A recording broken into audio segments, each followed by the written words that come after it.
Hello everyone, my name is Marta Szlubowska. I'm a concert violinist, former concertmaster of the Mississippi Symphony Orchestra, and I would like to invite you to this series called Musical Solutions that I started a little while ago, and I recorded several pieces so far. I believe it's Sarasate, Zigeunerweisen, and some Bach. So please check out Musical Solutions on my channel. And today I would like to walk you through the Mozart Violin Concerto number 4, Kirchhoff 218 in D major, the first movement. So let's get started, and if you have any questions, please put them in the comments below. I'm just going to walk you through it. It's one of my favorite works in the whole world, so I hope you find some things beneficial that I'll be talking about. So first of all, I have measured all my measures, numbered my measures. So I hope you do the same. I am using the Joachim, edited by Joachim, Cadenza by Joachim, let's see. Yeah, Joachim edited this particular edition. It's the international edition. So I hope you are using something like that, or if you have a even better edition like Bernreiter. I tend to like the international for some extra ideas and some more maybe modern bowings. I still have changed many of them myself and with some of the teachers I worked with. So bear with me here and take what you want and leave what you don't want. So I hope you enjoy it. So we're going to start in measure 42. This is where the violin comes in after the orchestral exposition. So this is probably one of the most treacherous beginnings because it's up in 6th position. In fact, one time I started it in the wrong key myself. So I know things can happen, and it's also hard on the bow because it's pretty much off the string up there, and it's pretty delicate. So that is how I play it. I play it off the string a little bit. In my edition, it actually is hooked, but I chose not to do that. It's a little bit more playful if it's off the string like that. So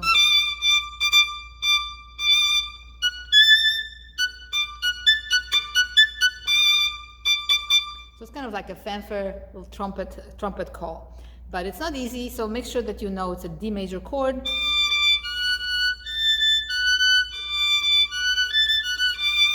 So tune it up real nice. And also, I would like to see people brush the bow a little bit more rather than not too short. That's what I like to hear. And it makes it more ringing. The next part, kind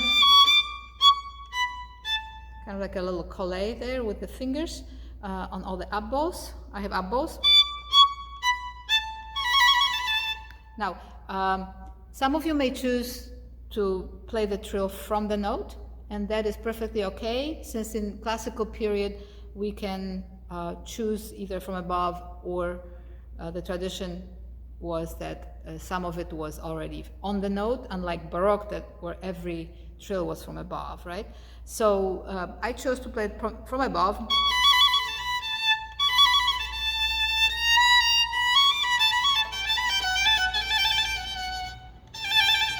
So I'm slurring that in actually, and then I hook.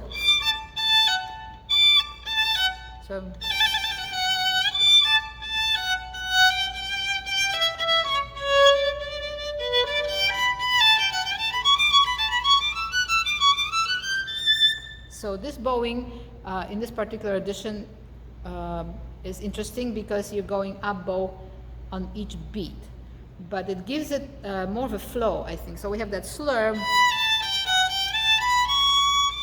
that's an up bow, so you have to keep your arm light. And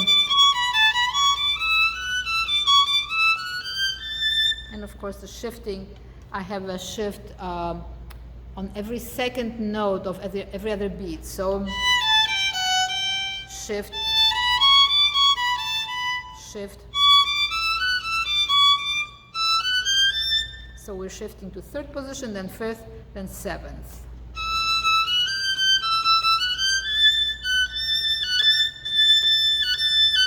Make sure that's legato, not Some students want to do that, but you've got to connect. So,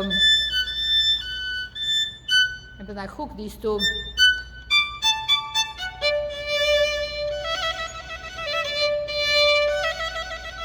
So again, I'm doing the trill from above. All right, then we have that next little episode that's marked Espressivo by Joachim. So we have to shift on the G string, and I'm playing these 4 notes per bow. So I start down bow, then I go down to first finger, then stay. So then I can lift before that second G.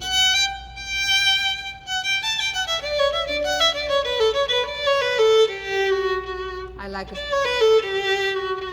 By slurring 4 notes, it gives me more kind of a nice crescendo into that downbeat in measure 61.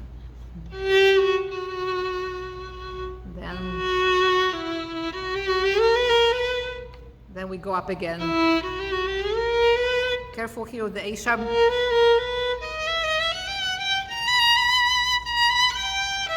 So we have now gone a little bit into E minor because we have a D sharp, the leading tone, right? So let's see.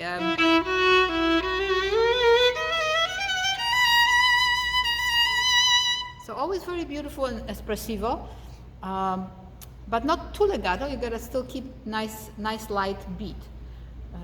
Okay.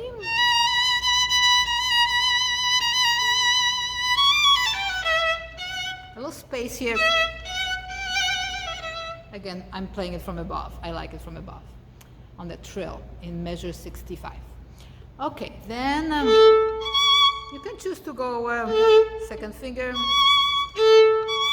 Sometimes I play open string there. And I start on an up bow on that second theme. So that second theme, kind of like a second theme because it's in A major. So I don't know if you call it second theme because the second theme is really later in measure 86. But that's kind of like another episode. So we have 3 themes here. All right. So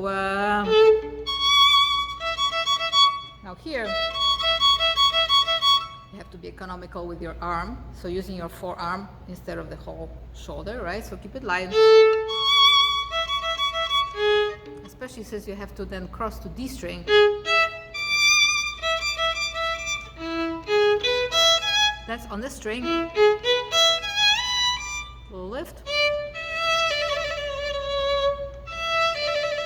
This one I play on the beat, on the note, on the trill because it's a slur. You want to hear? No. Right, you don't want to hear that. Plus, there's really no way to trill from above there. Okay, then we have downbeat that comes from the orchestra, so we're off of the beat in measure 70. But nice little swell is always good.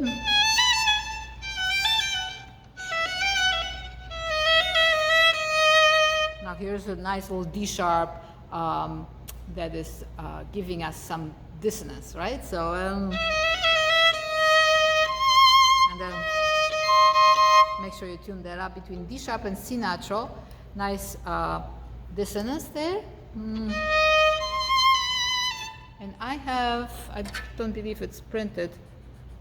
Maybe it is printed. The up bow is printed, yes, correct.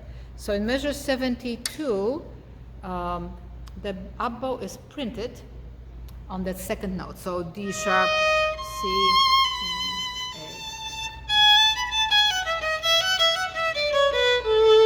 A. And then we are established in A major. Excuse me. The piece is in D major, but A major is the dominant, so of course that's where we go in the exposition. We go to the dominant key.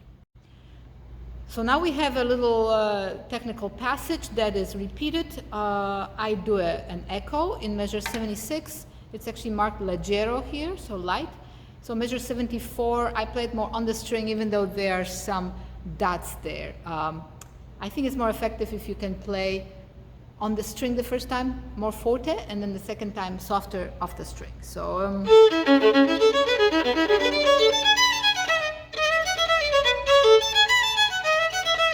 and then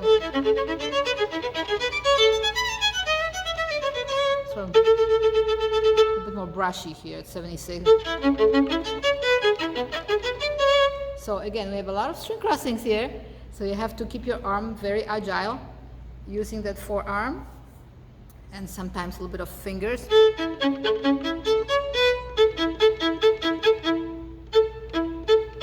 You can practice just on one string so you're comfortable. But also when you finally get the tempo fast enough, you may not need to worry about trying to bounce the bow there in measure 76. The bow will kind of take off with the speed. So it'll be more like a sautille, so a little bit more brushy of a spiccato, not a very bouncy spiccato.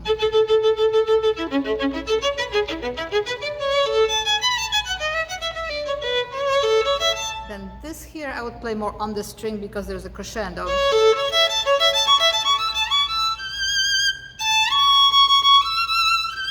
So there's the A major 7 chord. A, C sharp, E, G. Then we come off of each beat. Second beat, 1, 2, 1, 1. So we have to count real nice, and also have a very light bow stroke. If you have to stay on the string, do that, but just make sure you are ready to play that next group. That's measure 80. So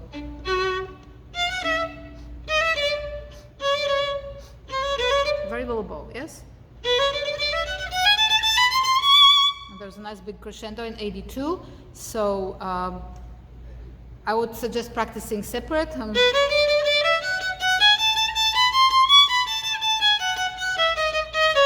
Because you have to worry about some shifting here. And then you can add the slurs. So my slurs are 2, 2.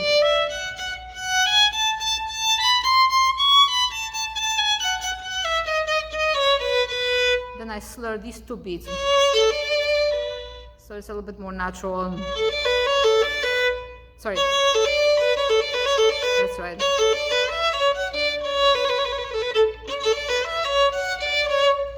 I separate that. I think I got it from one of my teachers, but I believe it clarifies the ending right before the trill. So rather than having it all slurred and then slurring into the trill, this gives it a little bit more of a separation. So I go to first position, then shift to second position. So all one bow, and then 2 separate. And then C sharp from above, so the trill from above, so C sharp, and I give a little more than at the end. All right, here's the second theme, or maybe third. So it is marked piano in my part, but it's sonorous kind of piano, so it's not really piano. Mezzo forte, maybe mezzo piano, mezzo forte. And it's also nice to then play forte in measure 5, 6, 7, 8, 88. So we kind of sneak in. So that's a subito forte, different character. Then piano. So I'm in third position here. Then go down, or whether you want to go down off of C sharp, go to B second finger, or you can go third finger. That's what I do. 1, 2, 2, 3, 3.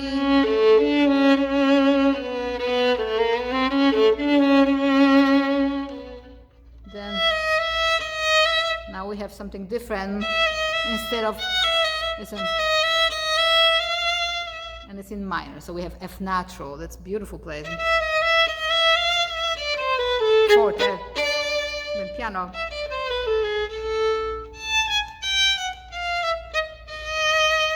Okay, so there's a lot of articulation we're dealing with here.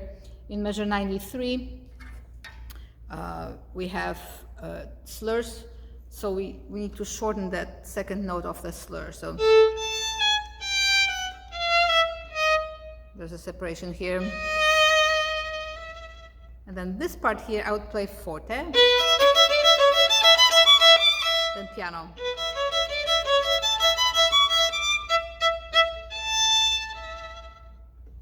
Okay, so let me know if you have any questions. I may be going kind of fast, but just let me know.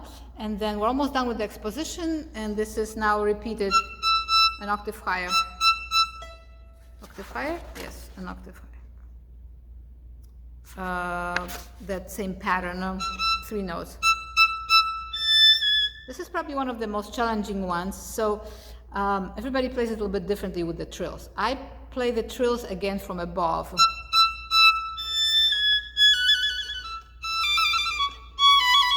So I shift each time.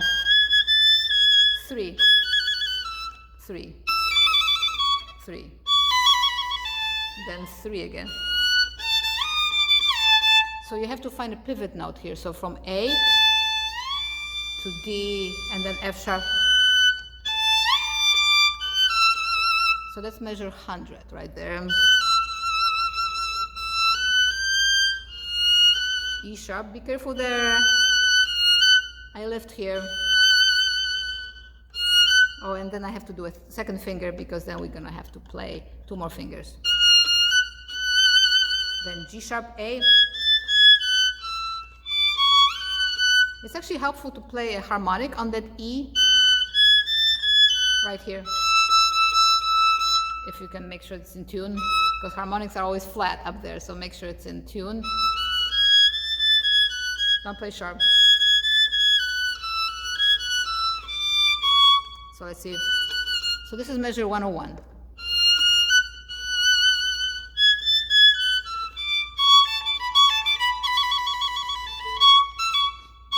Okay, now this one is challenging because I believe it should be a little bit off the string. Lift, lift. So you've got to practice your push-ups with the fingers a little bit, yes? Or at least lift it with your arm. Be gentle on that. So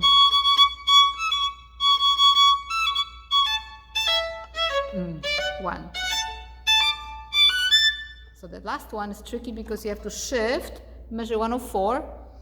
Measure 104 goes like this: 1, 2, 3, 4, and then you have to shift because you have to play the whole arpeggio. So D, F sharp, A. So that's something to practice.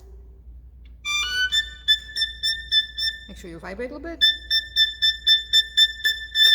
And there's a crescendo there, right? So when you make a crescendo, your notes will get a little bit longer, short, a little longer. Oops. So there's a harmonic there that I have printed actually, which I like. But I do a 1, then I do 4, 3, 3, 1. Here I play a solid note, even though in my edition it says harmony. What if it's flat? Then I'm in trouble. So I'd rather play a full note. I give 2 bows on that last trill. Just gives it a little bit more power at the cadence. So this is the exposition, and I will see you on the next video for the remaining of the movement.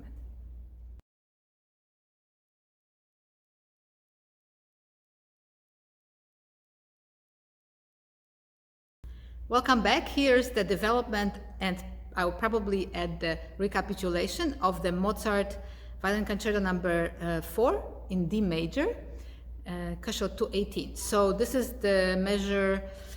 If you measured your numbers, numbered your measures. I always say that backwards. If you numbered your measures, then we're in measure 115. That includes all the orchestral exposition and everything. So measure 115 is when we go on to development section. So we have some slurs and some spiccato. So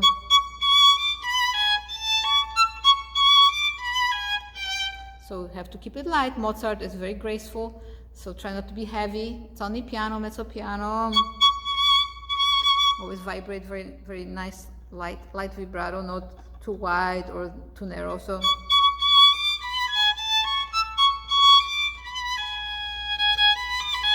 the diminished chord.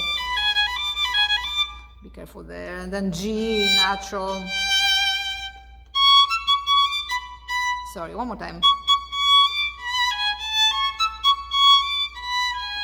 G natural. So that's how what happens in development section is the composer always goes to these unique places, more surprising. So G natural. So I have two downs.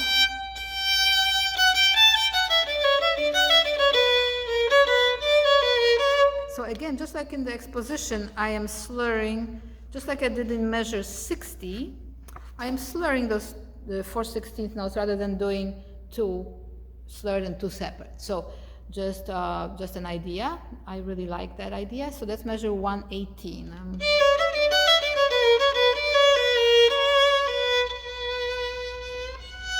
Then it's espressivo. So I don't play it too short. There are dots, but you know, dots are one of the most ambiguous markings. So depending what you're playing, if it says espressivo, you probably don't want to play them very short.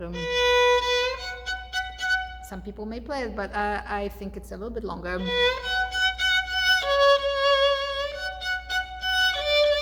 So I go to first finger on that measure 120. Then third position.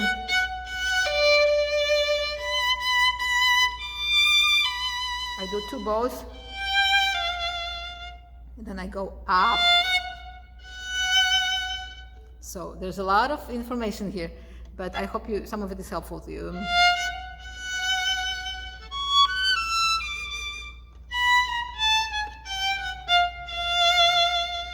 So very chromatic. Chromatic scales are tricky because you have to really listen carefully, and the fingerings are also very important. So in here we're crossing to A string. I would play these just a little bit by themselves. Then go to the next one. Then shift, go to the next one. Then we have another one. So treat each one of those half steps separately until you can really hear really well. Going on, we have forte section, similar to the one we had in measure 74, except this one kind of goes up instead of down. So the pattern is the same, similar bowing, so two slurred, two separate.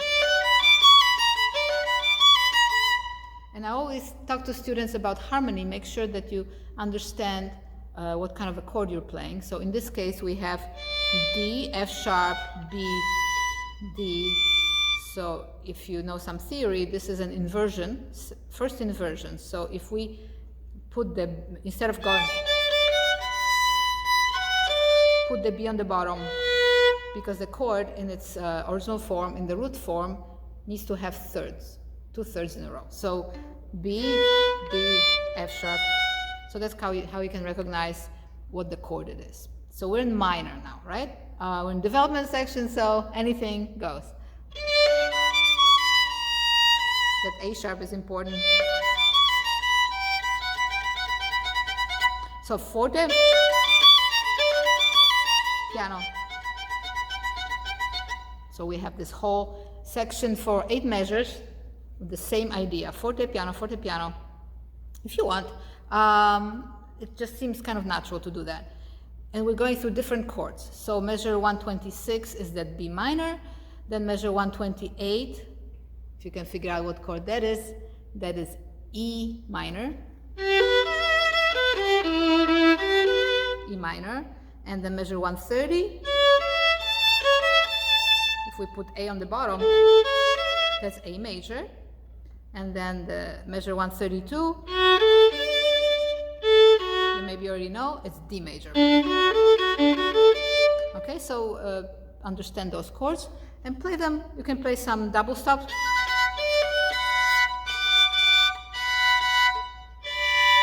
Important to play them as double stops to tune them up as well.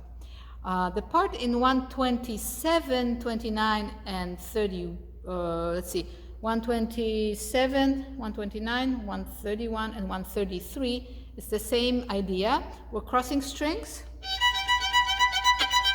So we have string crossings in a fast succession. I would practice it with the wrist, make a little circle.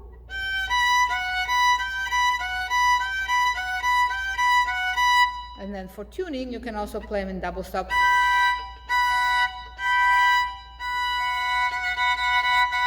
Okay, so it's tricky to tune, but then the separate thing is the right hand. So right hand needs to be nice and relaxed wrist.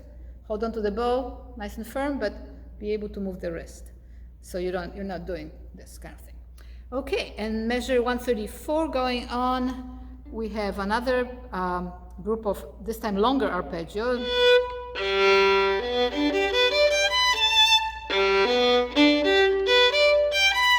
So with so many string crossings in a row, in addition to having to know what arpeggio you're playing, again, so G major, then if you find the 2/3 in a row, that's D major, right? Measure 135. So you can go through that maybe with your teacher or on your own, with the piano even. You can use the piano to find the harmonies. So that's one thing about the next few measures. So between 134 and 141, we have all these arpeggios and whole progression of different keys. And so that's very important to tune it up and know what chords you're playing. So using a piano would be very helpful. And the second thing is all the string crossings. So you're crossing usually almost each time every 2 notes, but it's not a rule. It's just happens a lot. So make sure you're playing on one string. Figure out what's on each string. So measure 134. You have 2 notes, and then you have another 2 notes, another. So happens to be 2 and 2 and 2. And then next measure, if you shift to 3rd position, you have 3 notes on A string, and then 2. Then in measure 136, 1 note, then 2, 2, and then 3, including the downbeat. So make sure you know where you're crossing the string, and that you are treating each crossing a little bit more squarely, so you know where the arm is on which string, because those are different levels, right? Okay, going on to measure 141, because this is a long movement, so we've got to get through a little bit more. I think I may have to divide this video, and you can see the recapitulation in the next video. So here is the end of the development section, measure 142, and here the trills are written from above, and they're long trills.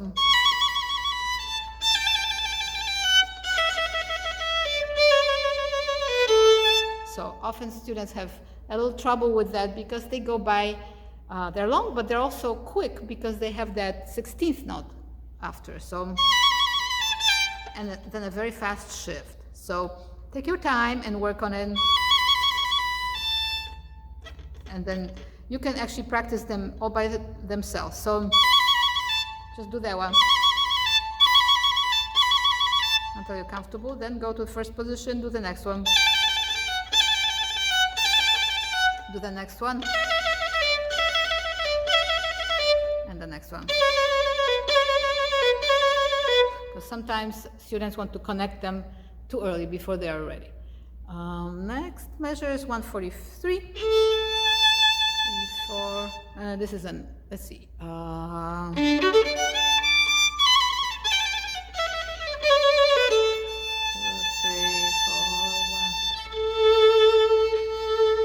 I'm not quite sure what I did here.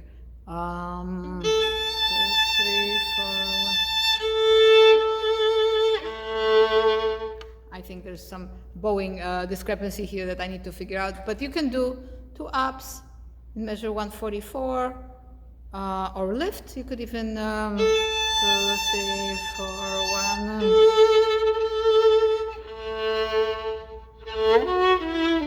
And that's already a recapitulation. So it's it's not exactly the same as the exposition in measure 42. He actually enters the recapitulation by going back to measure 55, 6, 7, 57. So it's that theme on the G string. So here you go. This is the development of the Mozart Concerto No. 4, and we're going to talk to you on the next video about the recapitulation.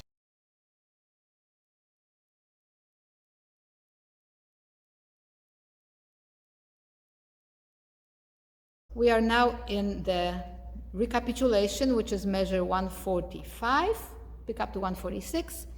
And this is going to go a little bit quicker than the exposition because we are now talking about the same material pretty much.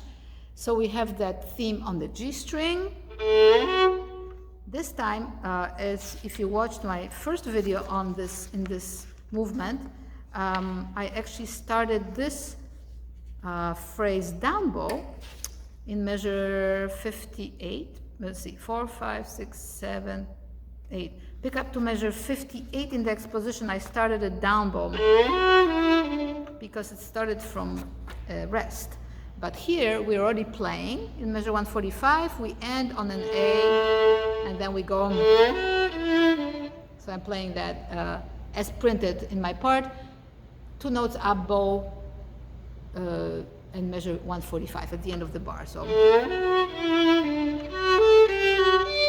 but I do up, same as before, so that I can lift after that first beat. It's kind of a typical way to phrase Mozart is when you do this little lilt, kind of a curtsy almost, and then you keep it light. So same thing as before.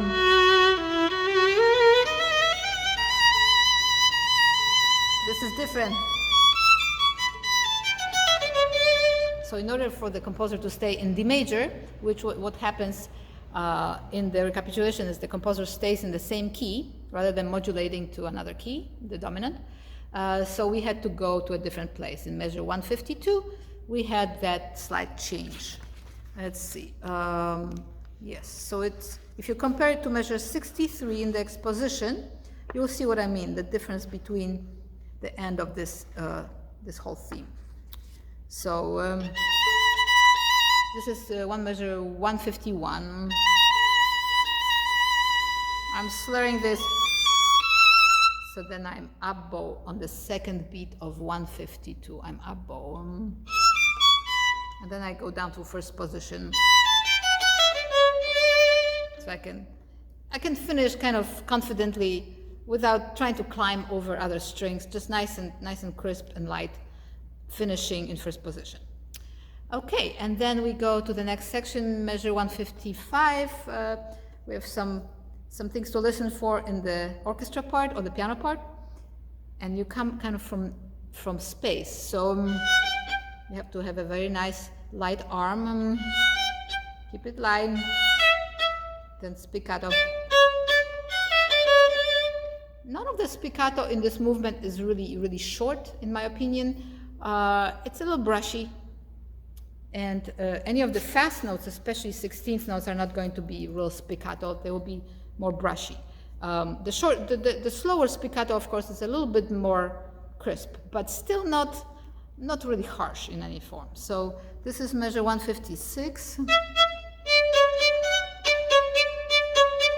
It's short. I guess it's short. But nice and gentle. Now forte. So again, make sure you're circling here with the forearm. The elbow will move a little bit, but not extremely, right? So you're gonna make sure that you're being economical and crossing only as much as you need to. That's why it's good when you have crossings like that, like in measure 157, it's good to practice them as double stops, because then not only you learn how to tune them better, not only tuning, but you're also learning how to keep the bow on 2 strings, and when you have to separate them, you're not traveling extra miles to reach those strings. You just simply do as needed, right? So I think there are 2 benefits of practicing double stops in a part like measure 157 is that not only tuning it up, but almost like you're playing double stops as you're moving. So don't try to move too much when you're crossing in quick succession like that. Okay, so that's good piece of advice. Measure 159. That's on the string. So 160 is a quarter note. So I'm playing that on the note, the trill on the note, because you can't go. I don't do that. Okay, then the next part, just like in the exposition, we have to listen to the accompaniment, and really good to practice with the metronome so that you are quick enough on those 16th notes. So 1, or rather 1, 2, 3, 4, or if you count in 2, 1, 2, 1, 2. Okay, you can practice counting out loud. It's a good exercise for concentration. But always make sure that rest is there, but you're not late off of it. And practicing that separate is good.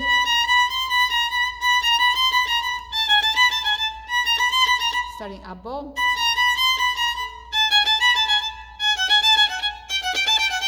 So you feel the pulse on that second and fourth beat. Okay, going on.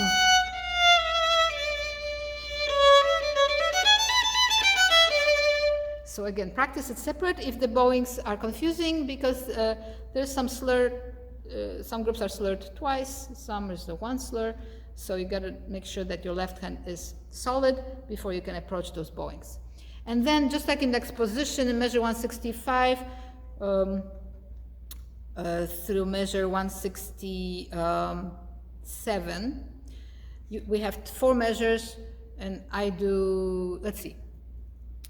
No, I'm counting. 167, 168 is more forte, and then it repeats an echo, right? This one is tricky because you have to reach like a fingered octaves. Well, some people go to 5th position. I actually go to 4th position. I stretch. So I go to 3rd finger here. So you can choose, and then I go down to 1st position. And then I do echo. This one is different than in the exposition, but again, don't try to bounce it. If the tempo, once you get the tempo going, it's actually quite difficult to coordinate the 2 hands if you try to bounce too early. So make sure you're still playing it on the string until you get really comfortable with the left hand. You can lighten up without even trying to bounce. You can lighten it up a little bit and play softer. And it will be almost just tiny little brushiness like that. So this one is tricky because we're shifting on the second part of the beat. Then shift again. That's what I would do. And that's how it's really phrased. Tira, pa pa para, pa pa para, pa pa para. The phrasing is like that also. Okay, then we have crescendo, measure 168, forte. Let me know if you have any questions there. Same thing as in exposition. Make sure you know what the accompanying part is doing in measure 170, so you get off of those beats. Keep it light. I do 2nd position there, and I do up bow here, then down bow, and then up bow. I don't know if everybody does that, but that seems to work really nicely. And then going into measure 172.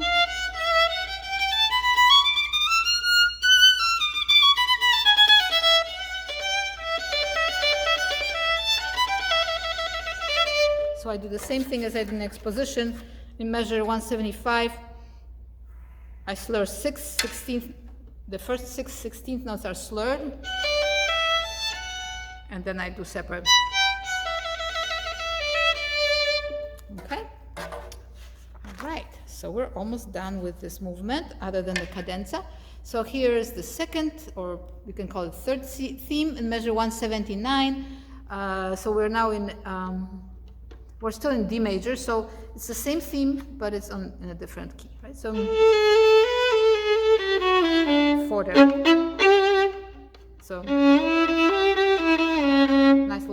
just arpeggio there. Practice that so you can be comfortable on the G string.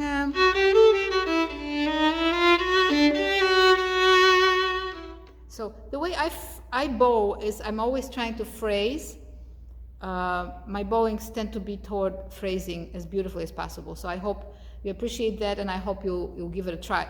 So, so I'm going to a downbeat of 183. Here we are in measure 188, and we go on to a little bit of more chromatic scale. So be sure that you are making that last G sharp in 186 separate. There's a dot on it. So measure 186. I'll practice these half steps there. Make sure that the chromatic scale is nice and tuned. Then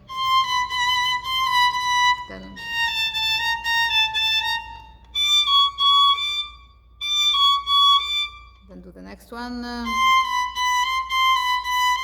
Then the B flat.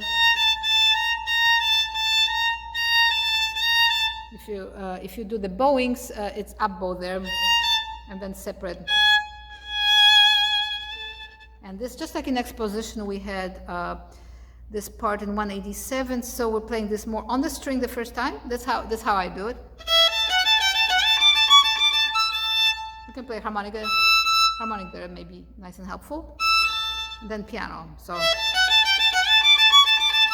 then piano. If you want, that's a nice little contrast there, and you can play that a little bit more lightly, so could bounce a little bit. And again, make sure that you're using the wrist, so it's like a little bit of a circle there.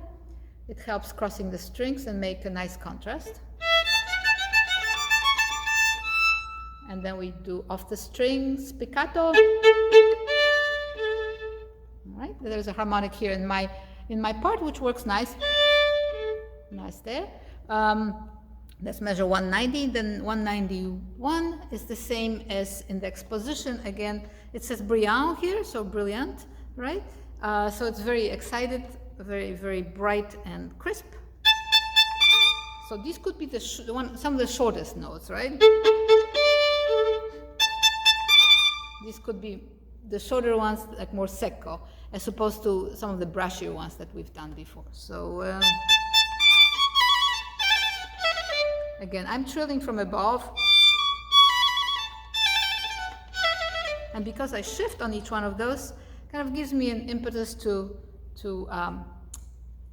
move it along, you know, and give it a little bit more confidence and energy when you're shifting along with the bow change as well. So that's always helpful.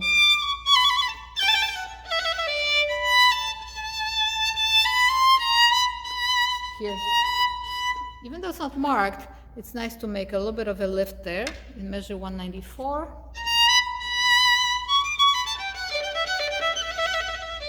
And if you have trouble doing this kind of bowing, practice separate. You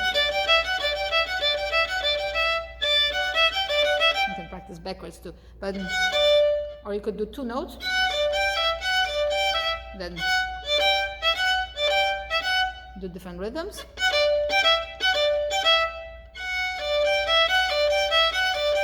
Until it gets comfortable, right? And then trill. Then we have one of those off of the beat rhythms. One, so 1, 2, 3. This is tricky, so you have to, you can practice it on the string, of course, at first, but eventually it's gonna be not so pretty because you can't really hang on. The rest, there'll always be noise, so it's nice to lift the bow of the string.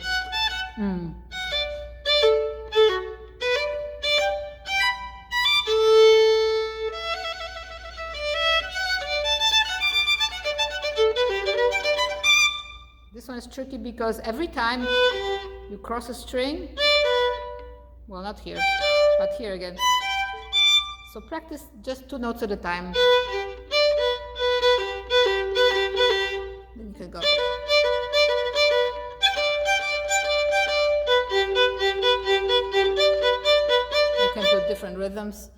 different speeds. And just very important that you're aware that you're crossing, which strings you're crossing. Again, very, very much economical movements here, right?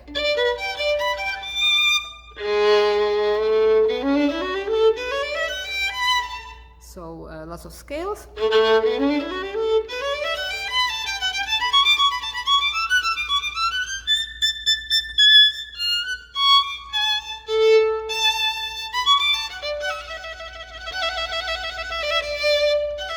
Sometimes it doesn't speak.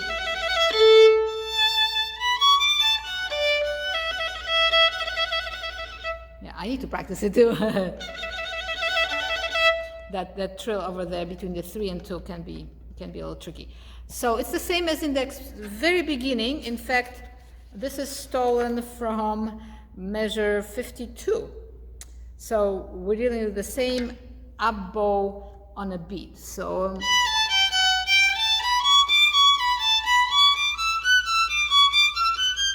of course, you don't want to accent like that once you're performing, but it's good to know. And you can also play into the shifting. So be aware of the shifting. Know where they are.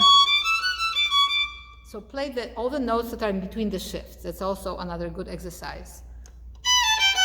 Stop, then go shift and do the next part. Shift, do another part. Shift. Okay, so that's a good exercise. You can do that slower with different rhythms, but mostly just the awareness where those shifts occur. So I hope this has been helpful. And on the next video, I'll talk about the Cadenza by Joachim. And I wish you all the best and thank you for watching.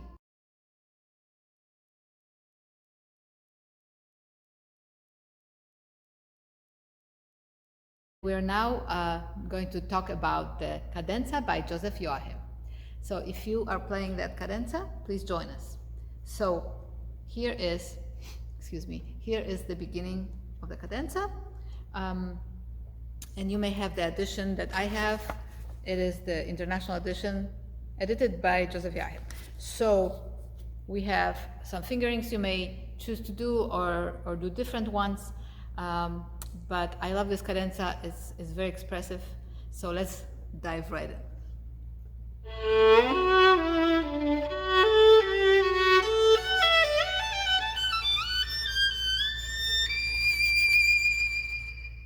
Okay, so we have a lot of shifting. I've actually gone to second position here, so I can play with stronger fingers rather than fourth finger. So then I shift here, just like in this edition. Another shift. So we have the D major arpeggio here. So I hope you're aware of that's what it's based on. So we have to make sure we have our D major scale and arpeggios in our fingers and ears. So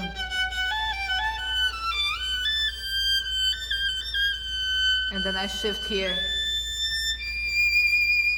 down, up, down, up, down. So we end down bow. So that's ends kind of gentle, in my opinion. Take a little bit extra time. The composer Joachim writes diminuendo there as well, from forte to piano. So that's just one way to do it, but it's a beautiful, beautiful tapering off.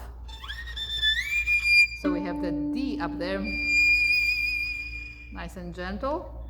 Then we have to shift down.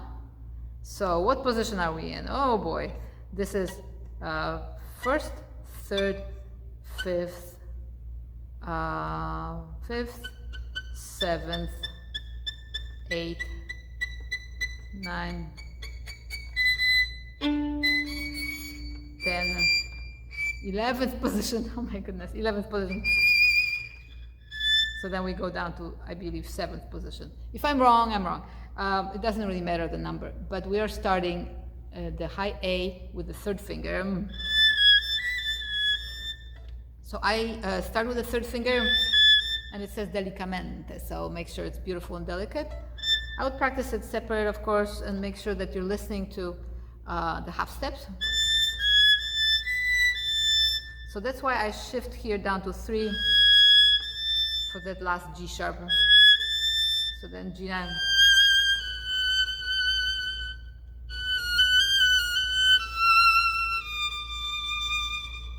So it's like these little fragments from the main themes, right?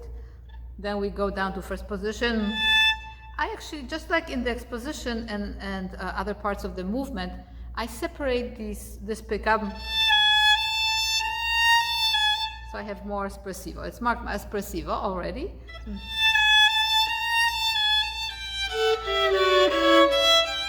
So make sure that you practice that until it's beautiful and smooth and in tune. So different ways you can practice. It's just one string at a time.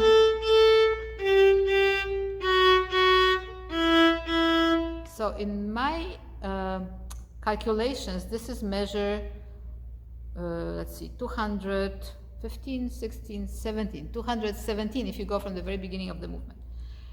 So when we have those sixths. But I always repeat things if I have a difficult passage, especially double stops, I'll play each one twice.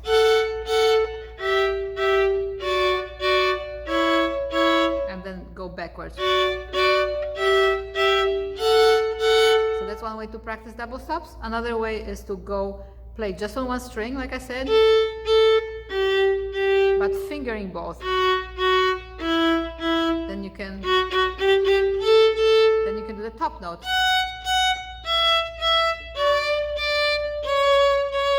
Okay, so those are like one of my favorite exercises for double stops. And then eventually you're gonna start slurring it, so you can slur just 2 and go back until you get comfortable. Okay, and then we have so we have that second theme, but we have a double stop, like a little afterthought, right? So I break this chord in half.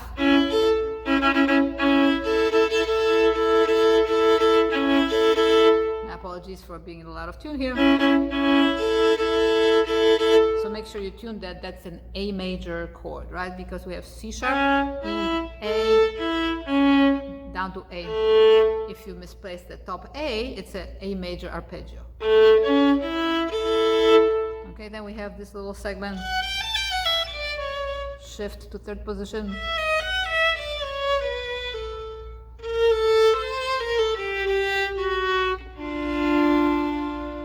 So as you can see, it says calando there. You may have that addition, which means to calm down, to relax. So it goes into a minor. So from the major, then minor. So make sure you're listening to all the harmonies changing, going on. Measure 220. So we have now in a different key. D minor, we've gone to D minor.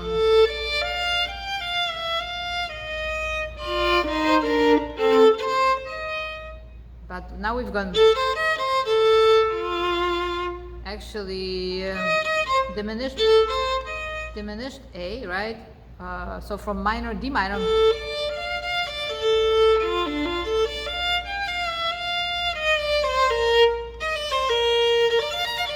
B flat major, yes? If you can find that key, we're in B flat major for a moment. So the same thing here with the double stops. Now be careful here. Again, you can practice just one voice at a time. Now here's a big jump. So we have to not only be able to hit that note correctly with the left hand, but also hear it. I usually make sure that the students can hear the note. So we have the D. Measure 222. I would practice just jumping. It's in fifth position, so it's not too far above the bout of the violin, and just prepare that note and practice jumping just that note. So just prepare. Don't play until you have placed the finger, because the finger usually knows. But if you just throw the finger with the bow, you'll most likely miss it.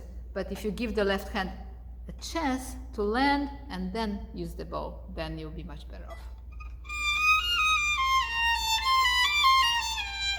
So I don't know if you have the same fingerings, but I start in 5th position. Down, 2, 3, 3rd position. Stay. Down. Now here is another theme. If you can see that theme in measure 224, that is the upper voice. That's our theme also. That was kind of attached to the 2nd theme, right? So that motive. But here it's not easy because we have, and we're actually going, but you can practice them separately, so definitely would advise that.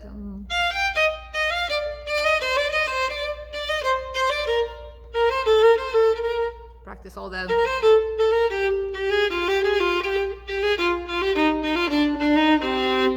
Okay, so we have that theme on the bottom, and then we have the upper, which should be nice and light, short.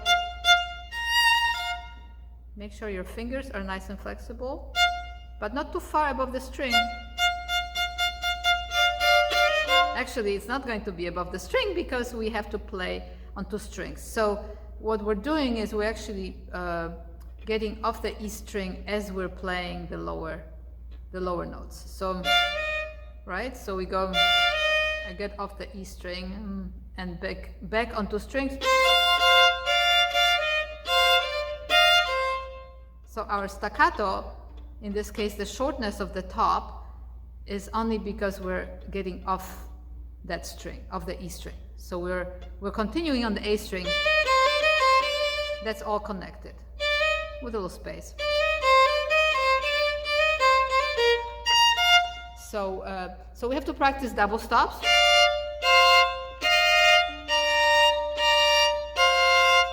You have a lot of double stops to figure out, but also separately the 2 melodies. So we are now in measure 228, where we've landed on some chords. So right before that we have, so you have to do break the chord, and we have some fifths which are a little awkward.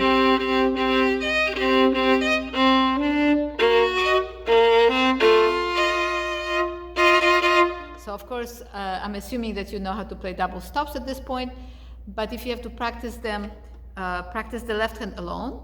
That would be a really excellent exercise. And also practicing just the double stops instead of triple stops. So just playing, even playing 1 note at a time.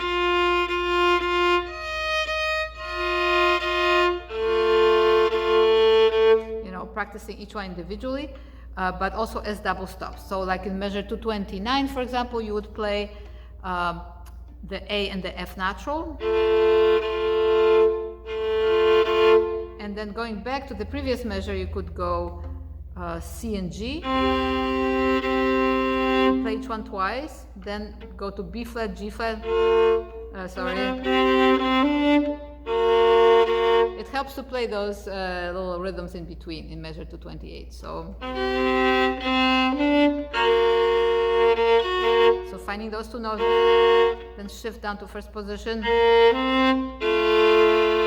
Okay, so I would focus on the bottom first, since that's where the melody is throughout the measure 228. Okay, and then of course you've got to be strong with the left hand so you can vibrate on those top notes. Okay, and then measure 229, I start that passage in 4th position, the A with 1st finger. Then I go to 6th position, 2 and 4. actually I start down bow. Sorry.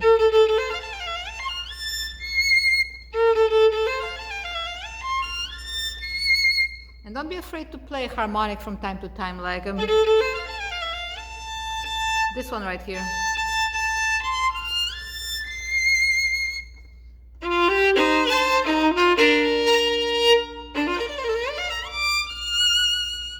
Okay, so we have these little suspended little passages. I start down bow at 229 on the arpeggio, and I separate that last downbeat in measure 230, and then the same thing I do in measure 231. So this is how I do it. So measure 232, I end on an up bow on that F. So again, be aware of what chords you're playing. So in measure 231, can you figure out what chord that is, what key you're in? D, F, B flat, D. So maybe you're aware that when we create a chord or arpeggio, it has to be 2/3, 2 interval of a third twice in a row. So if we have D, F, but is a third, but then F to B is a fourth. So what do? Well, we displace that B flat on top to an octave lower, and then we have the 2/3 in a row. So we have B flat, B flat, D, and F. So now you can see in measure 231, it is a B flat major chord or arpeggio. So you can go back down, and the beginning of that measure 231 has a B flat, D and B flat. So that makes it pretty obvious, right?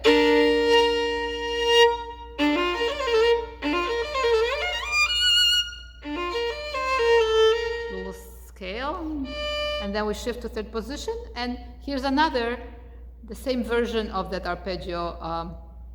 We call it an inversion, right? Because it's not in the root form, like when I was telling you about 231, the beginning, the B flat had to be displaced to a bottom. So if it was from B flat, that's root position. Then if you go from the next note, that's the first inversion, and starting from F would be second inversion. Okay, so that's a little theory for you there, but you may want to check that out. And then the same thing happens on the last beat of 231, except then we shift. We need to shift up there to get that F. Okay? This is a little tricky. Listen to the A flat.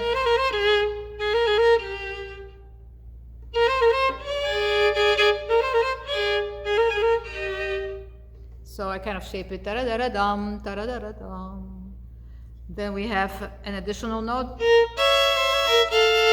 That's harder, but also easier because we have some open strings. So we have, be careful there, F. Now let's see. I like to separate that 16th thumb. So it's a sequence, right? We're going from,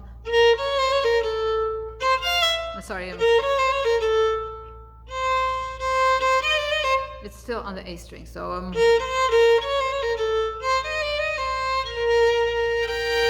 now we have a G. We have a G minor chord here. So, all right. So that's another part of this cadenza. Let's go a little bit more. So measure 220. Whoops, I think I wrote the numbers wrong. 230.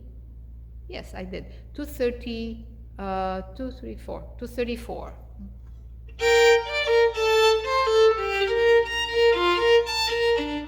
Oops.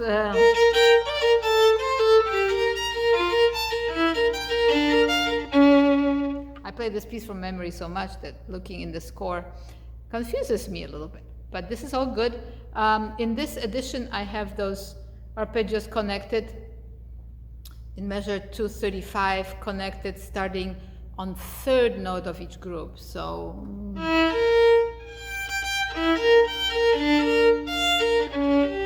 then we have triplets or sextuplets. So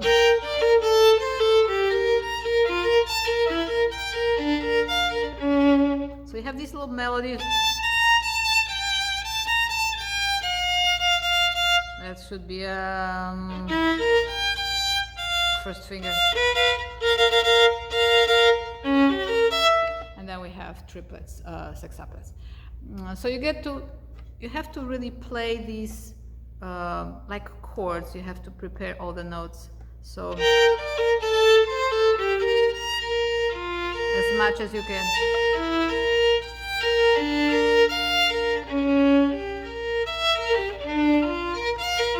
That's one stop. You have to squish your fingers a little bit there.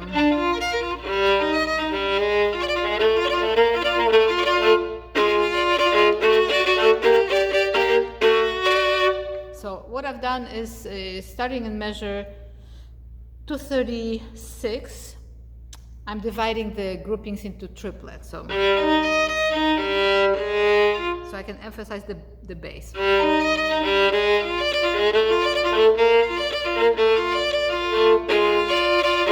And here at 237, I'm doing 2/16 notes per bow. So I am doing that.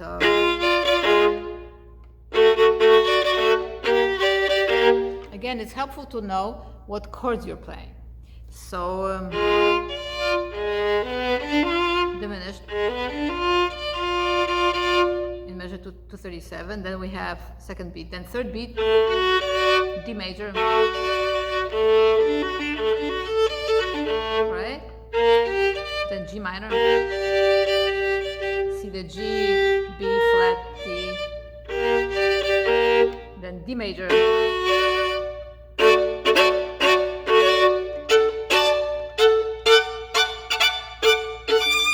So I do it in the air.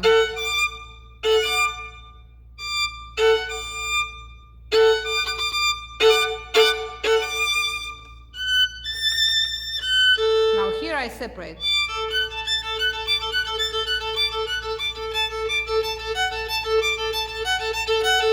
Then I slur. So in the middle of I think I got my numbers wrong, 244. On the third beat, I start slurring two notes. Oops, not two, just two, and then two separate. So beginning of 244 goes like this. Then separate.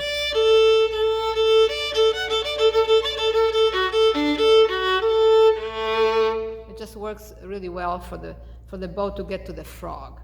So one more time let me just make sure I got the numbers right. 20 to 35, 36, 37, 38, 39, 40, 41, yes. So it's measure 244, we're starting, so starting up bow. Because you're crossing from above, it works better up, down, up, down. Then you slur F sharp to A, then you separate the rest.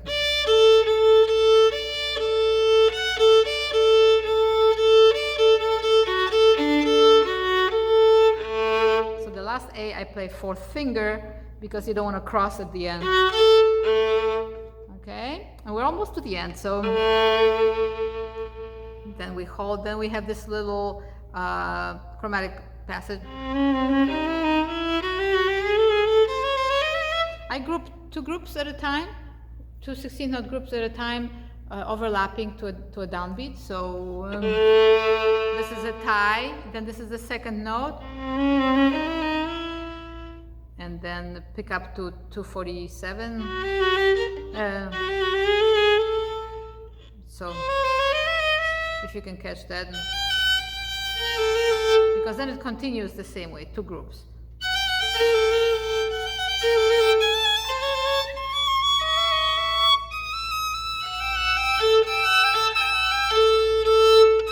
Okay, so there's a crescendo there, and then we have more and more intense. So you got to be really good at each voice of this, but also then double stop. So,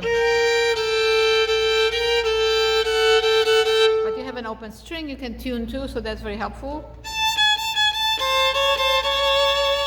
So this is measure 250, 249. Pick up to 250.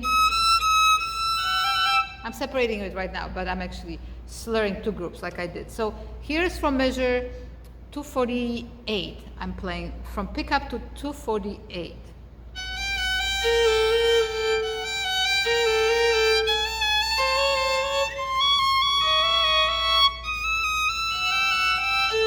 Okay, then we have only 4 notes. And then only 3. I separate.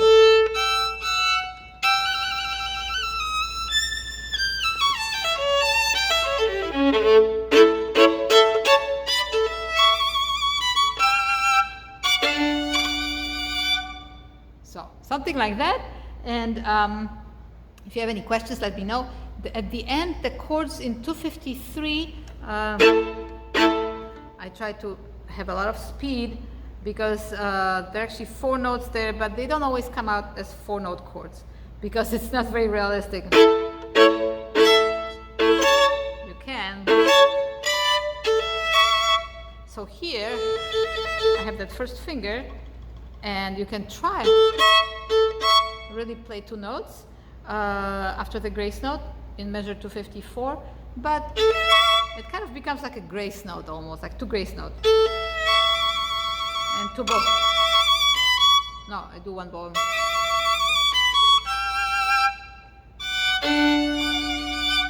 And in my edition, it has a slur there on those last 2 pickup notes, but I think it's nice to yum, pa-pum, to do that. So, okay, so that's the end of this cadenza by Joseph Joachim from Mozart Violin Concerto number 4. Please let me know if you have any questions. This may have been a little bit of a journey because, like I said, I did not look at this music for a while. I know I have the correct bowings and fingerings here, but when you perform it and you get creative, you become creative. So I had to make sure that I was reading it correctly. So please let me know if you have any questions, and please like, share, and subscribe, and visit my other videos. Thank you. Bye-bye.